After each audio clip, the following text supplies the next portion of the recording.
Cerita bermula di tengah hiruk-pikuk proyek konstruksi milik keluarga Garcia. Di sana, Levon sang mandor berdiri tegas di antara para pekerja yang sibuk. Dengan suara lantang dan penuh semangat, ia membagikan arahan sambil menyisipkan kabar baik. Bonus tunai telah menanti mereka jika pekerjaan rampung tepat waktu.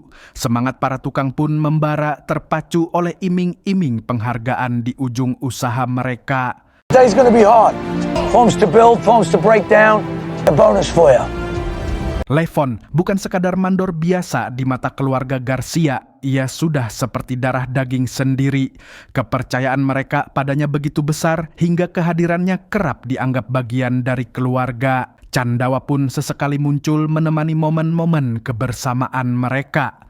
Suatu waktu, Jenny Garcia, si anak manja keluarga itu, kembali membuat ulah. Ia kerap mengambil uang perusahaan hanya untuk sekadar jajan, membuat sang ayah, Joe Garcia, geleng-geleng kepala sambil menahan stres.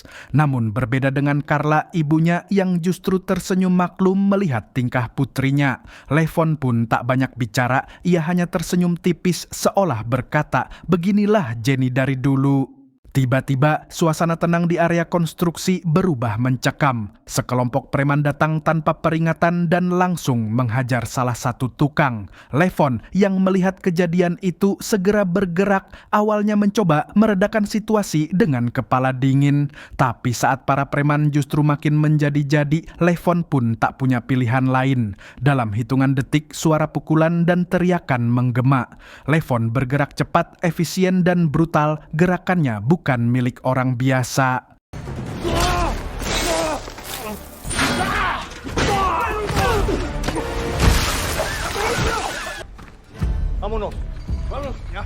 Jenny yang menyaksikan dari kejauhan terdiam terpukau. Baru kali ini ia melihat sisi lain dari mandor yang selama ini tampak kalem itu. Dari situ, satu rahasia mulai terungkap. Levon ternyata adalah mantan marinir.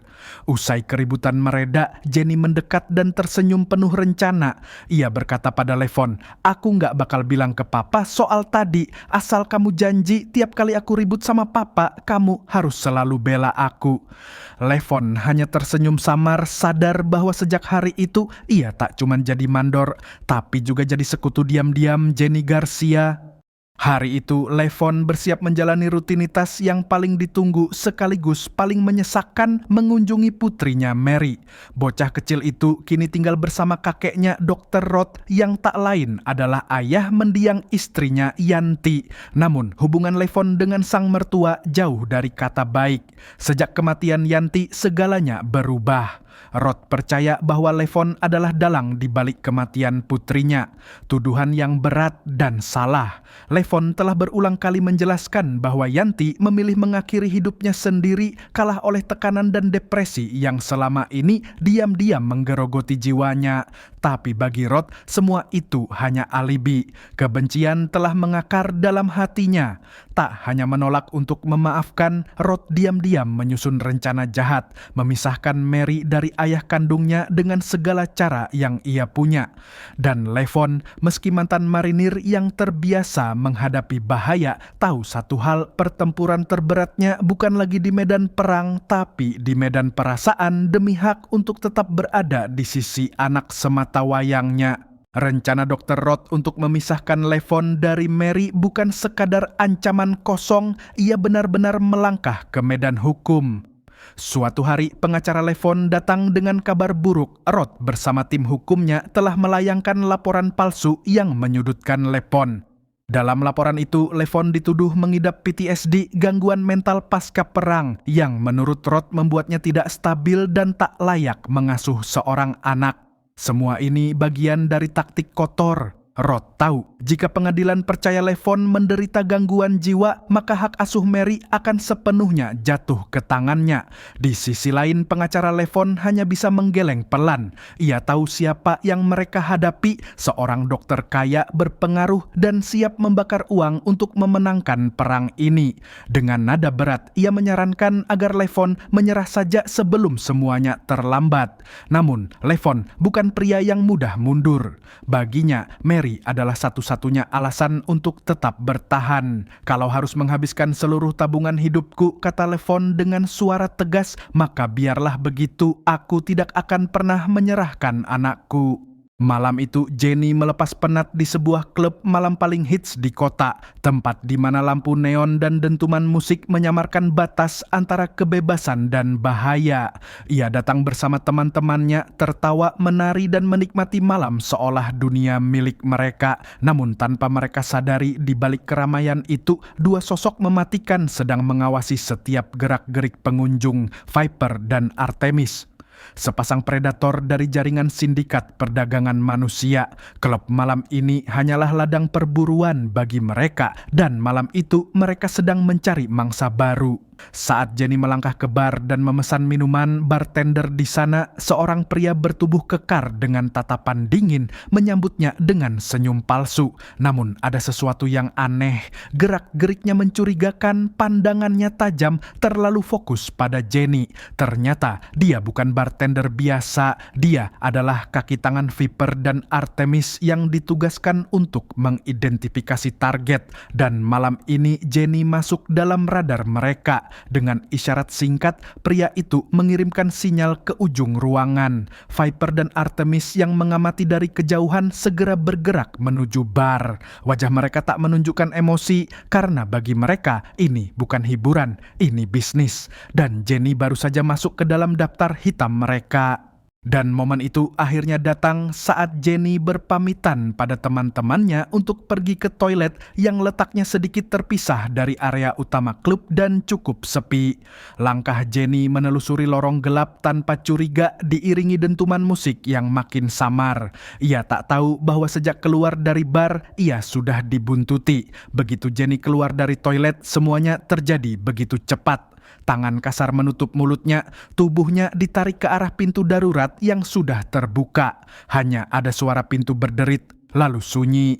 Jenny menghilang malam itu tanpa saksi, tanpa jejak, dan bagi Viper dan Artemis perburuan telah usai. Sekarang mereka membawa pulang barang dagangan baru. Begitu kabar penculikan Jenny tersebar, suasana rumah keluarga Garcia berubah jadi lautan panik. Joe Garcia, yang biasanya tegas dan penuh wibawa, kini tampak hancur. Tanpa pikir panjang, ia mendatangi satu-satunya orang yang ia percaya mampu melakukan sesuatu, Levon. "Bantu aku temukan anakku, Levon," pintanya dengan suara gemetar. "Ambil semua uang simpananku kalau perlu, asal Jenny kembali dengan selamat." Namun Levon hanya menunduk, matanya berat, suaranya dalam dan tertekan. "Saya bukan Levon yang dulu, Pak. Saya cuma tukang bangunan, orang biasa yang lagi berjuang buat dapetin hak asuh anak sendiri." Ada keheningan di antara mereka, tapi di balik kata-kata itu hatinya berkecamuk. Wajah Jenny, senyumnya, dan semua kenangan bersama keluarga Garcia berkelebat dalam benaknya. Levon tahu betul, jika bukan karena Garcia family, hidupnya setelah keluar dari satuan marinir mungkin sudah hancur. Saat dunia menolaknya, hanya mereka yang membuka pintu, memberinya pekerjaan, menganggapnya manusia. Dan kini, anak dari keluarga itu sedang dalam bahaya. Levon menggenggam tangannya erat. Ia belum berkata ya, tapi pikirannya sudah mulai bergerak ke mode lain. Bukan sebagai tukang bangunan, tapi sebagai mantan marinir yang siap kembali bertarung. Diam-diam, malam itu Levon melangkah ke sebuah tempat terpencil di pinggiran kota, sebuah bengkel tua yang kini jadi tempat tinggal seseorang dari masa lalunya. Gani, rekan seperjuangannya saat masih di kesatuan marinir, namun kini Gani bukan lagi prajurit garang seperti dulu. Matanya telah buta akibat misi yang gagal bertahun lalu. Mereka akhirnya duduk dan di sanalah Levon menceritakan semuanya tentang Jenny, tentang penculikan itu, dan tentang keputusannya untuk kembali bertarung. Gani terdiam lama lalu berkata dengan nada berat, "Kalau kau benar-benar mau masuk ke dunia itu lagi, kau nggak bisa setengah hati, Levon. Orang-orang seperti Viper dan Artemis bukan cuma kriminal, mereka binatang. Sekali kau masuk, itu jalan satu arah." Levon mengangguk. Tatapannya tak lagi ragu. "Aku sudah memilih." Tak lama setelah itu, Levon kembali ke rumah keluarga Garcia. Di hadapan Joe dan Carla yang nyaris putus asa, ia berdiri tegak. "Percayakan Jenny padaku," ucapnya dengan tenang tapi penuh keyakinan. "Aku akan menemukan dia dan membawanya pulang." Dan malam itu bukan tukang bangunan yang berbicara, tapi marinir yang telah bangkit kembali. Tanpa buang waktu, Levon langsung memulai penyelidikannya. Ia kembali ke tempat terakhir Jenny terlihat, klub malam yang kini tak lagi terlihat seperti tempat hiburan, tapi ladang teka-teki yang harus dipecahkan. Dari kejauhan, Levon memantau pergerakan di sekitar bar. Tatapannya tajam, setiap gerak-gerik orang tak luput dari perhatiannya, dan tak butuh waktu lama sampai ia melihat sesuatu yang janggal. Si bartender, pria bertubuh kekar yang malam itu melayani Jenny, terlihat menerima salam tempel dari beberapa pelanggan. Uang berpindah tangan secara sembunyi-sembunyi tanpa ada transaksi nyata. Itu bukan tip, itu kode. Levon tahu pola ini. Ia pernah melihatnya di medan operasi saat menyamar dalam jaringan penyelundup senjata. Keyakinannya menguat. Bartender itu bukan cuman pelayan bar, dia adalah kaki tangan sindikat. Saat malam makin larut, Levon mengikuti target itu diam-diam.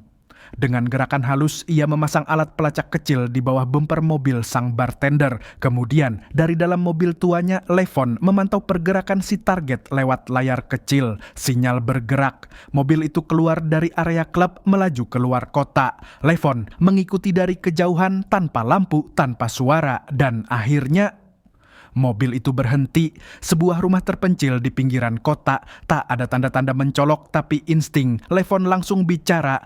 Tempat ini menyimpan sesuatu. Langkah awal penyelamatan telah dimulai, dan Levon tahu yang ia hadapi bukan sekadar penculik, tapi monster yang bersembunyi di balik dunia malam. Tanpa basa-basi, Levon menerobos masuk ke rumah si bartender dan langsung menodongkan senjata. "Di mana Jenny?" tanyanya dingin. Bartender pura-pura tak tahu, tapi Levon tak mudah dikelabui. Interogasi cepat berubah brutal. Namun sebelum informasi didapat, dua pria datang, teman si bartender. Kontak senjata tak terhindarkan. Levon menghabisi ketiganya. Saat menggeledah, Levon menemukan tato khas mafia Rusia di salah satu jasad. Ia sadar ini bukan penculikan biasa. Ia ambil uang yang ada dan bersembunyi kembali di mobilnya.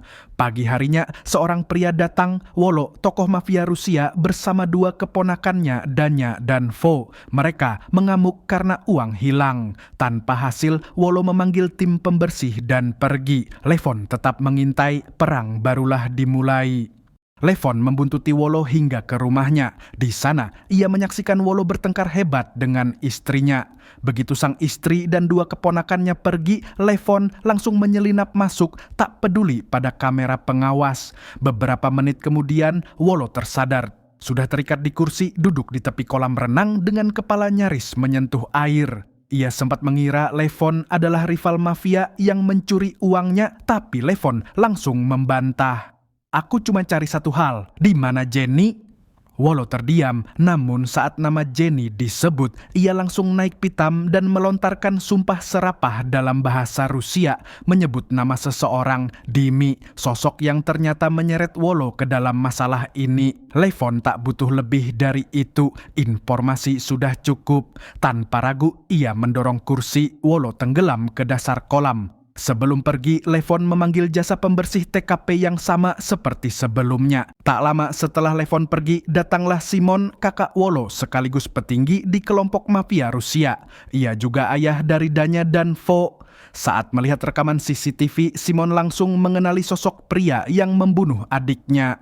Dengan amarah membara, ia memerintahkan kedua anaknya untuk memburu Levon. Sementara itu, Levon menghubungi salah satu rekan lamanya dari satuan marinir yang kini bekerja sebagai polisi. Ia menanyakan tentang sosok bernama Dimi. Sang rekan langsung memperingatkan, Dimi adalah bagian dari jaringan besar mafia Rusia di Amerika. Levon kini benar-benar berada di wilayah berbahaya.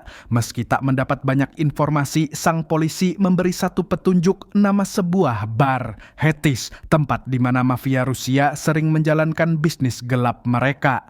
Levon tahu langkah berikutnya akan jauh lebih berbahaya, tapi tak ada jalan kembali. Malam itu Levon mendatangi bar Hetis dengan gaya mencolok, menunjukkan pistol di pinggang dan segenggam uang tunai. Saat didekati, ia pura-pura menawarkan kerja sama bisnis dan meminta bertemu bosnya. Levon dibawa menghadap Dutch, ketua geng motor sekaligus penguasa bar tersebut. Namun Dutch curiga mencium aroma polisi dari Levon dan langsung memerintahkan anak buahnya mengepung. Levon tak gentar. Dengan gerakan cepat dan brutal, ia menghabisi beberapa orang salam olahraga. Melihat aksi itu, Dutch langsung sadar Levon bukan polisi tapi mantan marinir terlatih seperti dirinya. Terkesan oleh keberanian dan keterampilan Levon, Dutch akhirnya menyetujui kerja sama pura-pura itu. Sebagai tes, ia meminta Levon datang ke sebuah restoran esok hari untuk mengambil sampel barang. Levon tiba di restoran disambut oleh Artemis dan rekannya si Brewok. Ia diberikan ponsel dan berjanji akan segera dihubungi. Lalu Dutch menelepon mengklaim sampel narkoboy sudah ada di bawah kursi mobil Levon. Tanpa ragu, Levon langsung membuangnya. Kembali ke penginapan, Levon menelusuri isi ponsel milik bartender. Di sana, ia menyadari satu sosok mencurigakan yang kerap muncul di bar dan klub malam, Viper. Dari situ, Levon menyimpulkan bahwa Dimi menjalankan jaringan enak-enak premium di mana pelanggan bisa memesan jablay sesuka hati. Viper dan Artemis bertugas menculik target sesuai pesanan dan Jenny adalah salah satu dari korban itu. Malam itu, Viper dan Artemis mengantar Jenny kepada pelanggannya, pria petik mangga yang tak sabar ingin menikmati pesanannya. Namun bukannya pasrah, Jenny justru memberontak dan menggigit wajah si pria. Viper dan Artemis pun kena semprot habis-habisan oleh si pelanggan. Di waktu yang sama, Dutch menghubungi Levon dan mengatur pertemuan untuk transaksi besar di sebuah hotel. Levon diminta datang dengan pakaian rapi. Di sana, Dutch memperkenalkan Levon pada atasannya. Begitu melihat wajah pria itu, Levon tahu misinya makin dekat pada titik terang. Sosok itu memperkenalkan diri, "Nama saya Dimi." Kesepakatan terjadi cepat. Levon dengan identitas palsu pura-pura tertarik dengan bisnis narkotika mereka. Tapi dalam hati amarahnya meluap. Diam-diam Levon membuang semua narkoboy yang diberikan padanya. Langkahnya semakin dalam dan berbahaya. Malam itu Levon mengintai bar Hetis berharap bisa menemukan Viper. Namun tanpa ia sadari, Artemis mendapat kiriman foto dari Danya dan Vanko, foto pembunuh Wolo. Begitu melihat Levon di luar bar, Artemis langsung melapor. Tak butuh waktu lama, Danya dan Vanko datang menyerbu. Levon melarikan diri dengan mencuri motor, tapi pengejaran berakhir saat ia menabrak mobil polisi.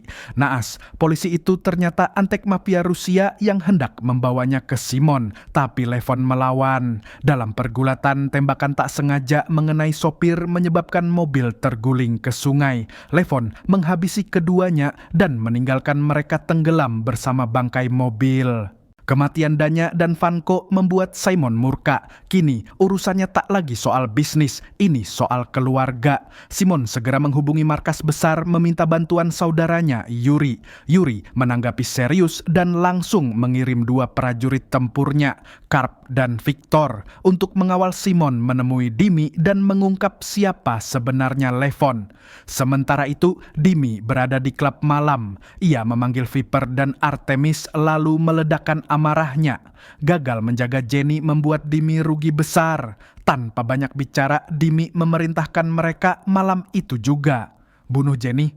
Saat Viper dan Artemis pergi, Simon tiba di klub malam bersama Karp dan Victor. Ia menunjukkan foto pembunuh anaknya pada Dimi dan Dimi pun terkejut. Pria itu adalah Levon, orang yang baru saja berbisnis dengannya. Dari ID palsu yang Dimi simpan, Simon segera mengungkap identitas asli Levon termasuk orang-orang terdekatnya.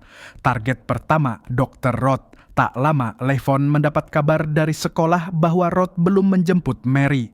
Curiga, Levon segera menuju rumah Roth, namun mendapati rumah itu sudah terbakar. Beruntung, ia berhasil menyelamatkan Mary. Aksi heroik Levon itu sedikit membuka hati Roth meski dendam lama belum sepenuhnya padam. Sadar identitasnya telah terbongkar oleh mafia Rusia dan nyawa anaknya terancam, Levon memutuskan menitipkan Mary kepada Gani. Meski kehilangan penglihatannya, Gani dan istrinya bersedia menjaga Mary sebaik mungkin. Di balik keterbatasannya, Gani ternyata masih menyimpan semua senjatanya di tempat aman. Bagi Levon, persenjataan itu sudah lebih dari cukup untuk mempersiapkan diri menghadapi perang yang akan datang. Sore itu, dengan tatapan berat dan janji penuh harapan, Levon berpamitan pada Mary. Ia berjanji akan kembali apapun yang terjadi. Malam menjelang, di waktu yang sama, Viper dan Artemis bersiap menjalankan perintah Dimi untuk membunuh Jenny. Namun di tengah perjalanan, Jenny berhasil memberontak dan melarikan diri. Ia melihat sebuah mobil polisi dan langsung meminta pertolongan. Naas polisi itu justru bagian dari jaringan mafia. Saat nyaris dihabisi, telepon Viper berdering. Si pelanggan yang dulu dikerjai Jenny menghubungi lagi, masih penasaran dan memaksa agar Jenny diserahkan kepadanya. Viper pun membatalkan eksekusi dan membawa Jenny ke tempat si pelanggan. Sementara itu, Levon telah tiba di klub malam tempat Dimi berada. Dengan tenang namun mematikan, ia mulai mengeksekusi para pengawal Dimi satu persatu tanpa ampun mendekat ke target utamanya si Dimi. Saat Dimi sudah di tangannya, Levon tak membuang waktu. Dengan dingin, ia menodongkan senjatanya bertanya dengan nada tajam, "Di mana Jenny?" Terdesak dan ketakutan, Dimi pun menyerah. Ia setuju menunjukkan lokasi Jenny yang saat itu hampir menjadi korban kebuasan si pelanggan. Setelah mendapatkan informasi yang dibutuhkannya, Levon langsung mengeksekusi Dimi tanpa ragu. Di tempat lain, si pelanggan bersiap ehem-ehem dengan Jenny. Tapi tepat saat ia hendak melampiaskan niat bejatnya, pintu terbuka dan di sanalah Levon berdiri. Sorot matanya penuh murka, namun misi penyelamatan ini rupanya tidak semudah yang Levon kira. Kedatangannya sudah diprediksi oleh Simon, dan tepat setelah itu datanglah Dutch bersama pasukan geng motornya, membawa kekacauan besar sesuai rencana Simon menjadikan tempat itu medan perang. Satu persatu anggota geng motor tumbang di tangan Levon. Tak ada yang cukup kuat menghentikan amukannya, hingga akhirnya ia berhadapan langsung dengan Dutch. Namun tanpa banyak perlawanan, Dutch pun dihabisi dengan cepat. Levon terus merangsek masuk hingga menemukan ruangan tempat Jenny ditahan. Si pelanggan yang niat jahat tak sempat melakukan apapun. Levon mengeksekusinya tepat waktu. Pertarungan belum selesai, Viper mencoba melawan tapi dihajar habis-habisan oleh Levon. Sementara Artemis yang lengah justru tewas di tangan Jenny sendiri, dikunci dan dipatahkan lehernya. Tak lama, Simon bersama dua pengawalnya, Karp dan Victor, tiba di lokasi, disusul pula oleh oknum polisi yang dikirim untuk membantunya. Namun karena salah paham, Karp dan Victor justru mengira para polisi itu adalah aparat sungguhan. Bentrok internal pun tak terhindarkan. Di tengah kekacauan itu, Levon berhasil membawa Jenny keluar, tapi jalan mereka dihadang oleh Karp dan Victor. Sayang, pengalaman tempur Levon sebagai mantan marinir membuatnya unggul telak, keduanya pun tumbang. Dengan sebuah motor, Levon melarikan Jenny meninggalkan neraka itu. Dari kejauhan, Simon hanya bisa menyaksikan mereka pergi. Dengan amarah memuncak, ia pun menghubungi Yuri kembali untuk memulai pembalasan yang lebih besar. Namun kali ini berbeda, Yuri, sang pemimpin mafia Rusia, justru meminta Simon untuk menghentikan dendam pribadinya demi menjaga stabilitas dan kelangsungan kelompok mereka. Menurut Yuri, Levon bukan manusia biasa, dia iblis yang mustahil ditaklukkan. Terlebih lagi, Levon kini sudah mendapatkan apa yang dicarinya. Yuri meyakini Levon takkan kembali mengacau selama mereka tidak mengusik keluarganya lagi. Simon pun tak bisa berbuat banyak. Dengan amarah membara, ia hanya bisa berteriak menahan dendamnya yang belum terbalas. Dan akhirnya di penghujung film, Jenny berhasil kembali ke pelukan kedua orang tuanya. Levon menepati janjinya pada Joe, membawa Jenny pulang dengan selamat. Setelah semuanya berakhir, Levon mendatangi rumah Gani, sahabat lamanya, untuk menjemput putri tercintanya, Mary. Film pun ditutup dengan senyum kecil Levon. Akhirnya bisa bernapas lega